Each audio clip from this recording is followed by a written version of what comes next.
We don't even have to talk about World War II or Germany. That is a trigger for a lot of people. Let's just draw a comparison between what we're living through and the many examples of early stage authoritarianism throughout human history. What do you see in early stage authoritarianism?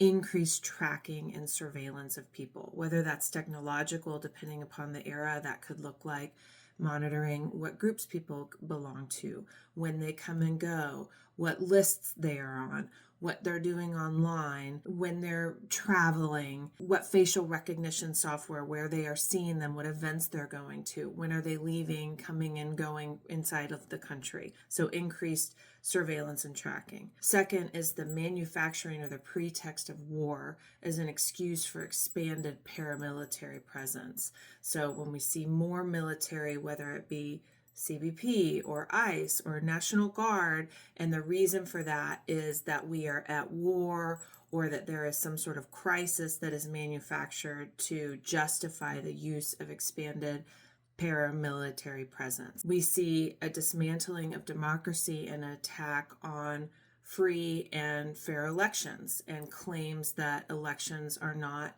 to be trusted anymore. This is another example of early stage authoritarianism. We see the scapegoating of particular people and the division that is sown between groups of people, and marginalized populations are selected to be scapegoated as a reason for the crisis that is just being discussed regularly. And we see a lot of misinformation and propaganda. So we are told things that aren't necessarily true or based in fact, and we are seeing a lot of persuasive or attempt at persuasive rhetoric and images, whether that be AI videos or AI generated content in a modern world, or it could look like posters and drawings of certain groups and about the crisis. And a lot of this stuff is not based in reality or fact. These are all examples of a democracy slipping into authoritarianism.